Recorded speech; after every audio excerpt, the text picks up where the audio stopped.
मैं अब राजीव रंजन का रुख कर लेती हूँ। राजीव, ये एमएसपी गारंटी की लड़ाई बार बार दिल्ली पर चढ़ाई, आखिर इसका समाधान निकलेगा कैसे? पिछले साल ये वार्ता शुरू हुई, समाधान निकल क्यों नहीं पा रहा है? और अब तो जब सरकार ने ही सरकार पर सवाल उठा दिया, उपराष्ट्रपति का जो हालिया बयान सीधे तौर पर कह रहे पिछले साल भी आंदोलन था, इस साल भी आंदोलन है, कालचक्र सिर्फ घूम रहा है, क्यों इसका समाधान नहीं निकल पा रहा? हालांकि वो बात अलग है कि बाद में वो पलट गए और यहाँ पर कृषि मंत्री जो हैं उन्हें किसानों के ही लाडले भाई उन्होंने करार दिया। लेकिन यहाँ पर दिक्कत क्या है? क्या मामला फिर वहीं सत्ता पक्ष और विपक्ष वाला आकर टिक जाता है कि जो राजनीतिक पार्टी सत्ता में होती है वो यहाँ पर एमएसपी पर कानूनी गारंटी देने से, स्वामीनाथन आयोग की रिपोर्ट को लागू करने से वो पीछे हटती नजर आती है?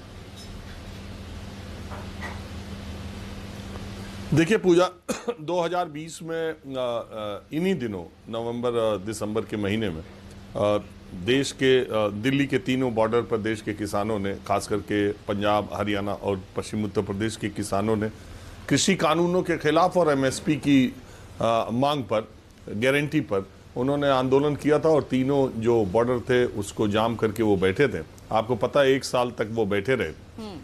इसके बाद कृषि कानून जब वापस हुए उन्होंने अपना धरना प्रदर्शन खत्म कर दिया, लेकिन मूल डिमांड जो उनकी थी वो एमएसपी पर थी और एमएसपी की लिखित गारंटी स्वामीनाथन कमेटी की रिपोर्ट के हिसाब से वो पूरी ना होने के बाद मार्च 2023 में उन्होंने शंभू बॉर्डर पर पंजाब के किसानों ने फिर वहां पहुंचे, वहां उनको रोक दिया गया।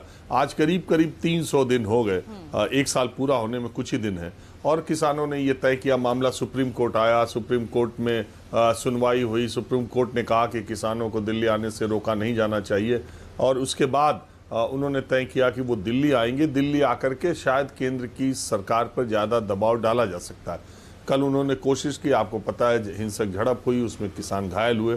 फिर उन्होंने आज के लिए तय किया है कि 101 निहत्थे किसान दिल्ली की तरफ आएंगे। कुल मिलाकर के देश के किसानों का जो हाल है, बहुत सारे लोग इस आंदोलन को पहले भी और अभी भी देखिए पूजा दूसरे तरीके से लेते हैं।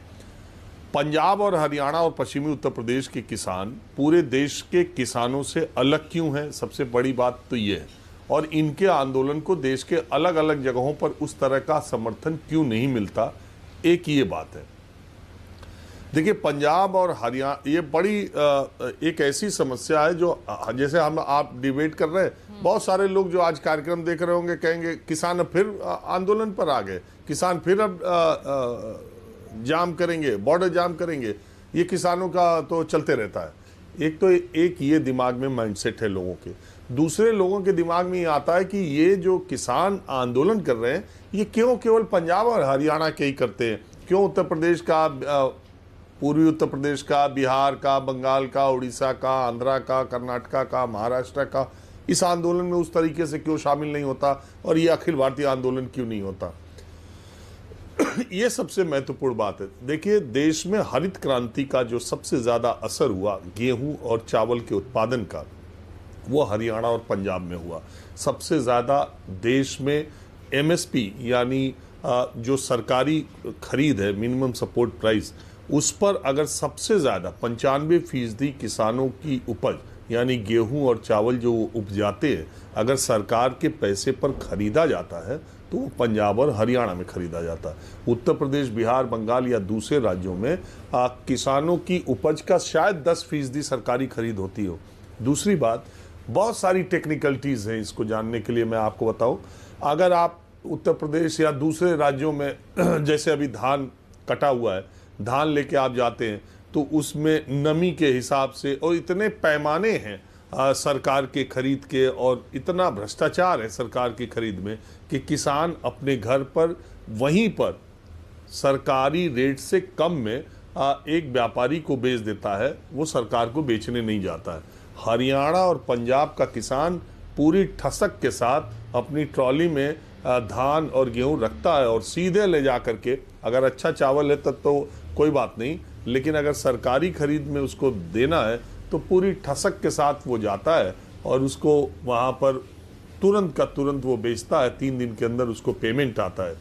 तो ये अब क्या है कि अब सरकारें ये बात ओपनली नहीं कहती हैं, लेकिन सरकार और केंद्र सरकार वो हतोत्साहित करना चाहती है किसानों को कि गेहूं और चावल के उत्पादन से वो डाइवर्सिफाई करें। जैसे आंध्र प्रदेश फिशरीज में गया और बहुत अलग अलग प्रदेश बहुत अलग अलग, और इसी तरह आप देखें तो पंजाब के किसानों की कमाई अब दूसरे राज्यों से कम होने लगी।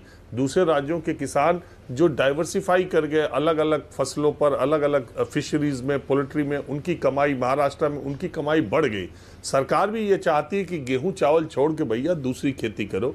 और दूसरी खेती करने में दिक्कत ये है कि सोयाबीन की खेती में, सूरजमुखी की खेती में जो लागत आ रही है, सरसों की खेती में जो लागत आ रही है, उस हिसाब से मार्केट में रेट नहीं है। अभी मैं महाराष्ट्र में गया था, वहाँ सोयाबीन और कपास का लागत के बराबर भी रेट नहीं मिल रहा था।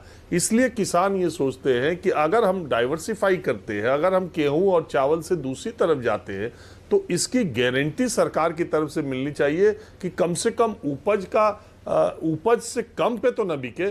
और मूल बात यह है कि कोई भी सरकार, मुझे नहीं लगता, एकदम प्रैक्टिकल बात मैं कह रहा हूं, कोई भी सरकार एमएसपी को लिखित गारंटी कानून बना दे, ये मुझे नहीं लगता कि ये संभव बात है।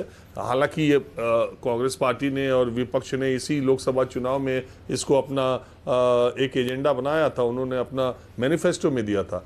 लेकिन अभी देखिए, शिवराज सिंह चौहान ने कहा कि हम एमएसपी से ज़्यादा पे खरीद रहे हैं, 50% लागत से ज़्यादा पे खरीद रहे हैं। लेकिन मूल बात मैं आपको बताऊं यही है कि फसलों को दूसरी तरफ शिफ्ट होने में किसानों के साथ एक समस्या। अभी नाबार्ड के एक स्टडी आई पूजा, उसमें यह बताया गया कि मासिक आय 13,000 रुपए के आसपास किसानों की 90% अगर देखा जाए मोटे तौर पर, 7 राज्यों में शायद वो स्टडी हुई थी। तो कुल मिला के लागत इतनी बढ़ गई है कि जो बचत है वो 1,000 से भी कम है महीने की।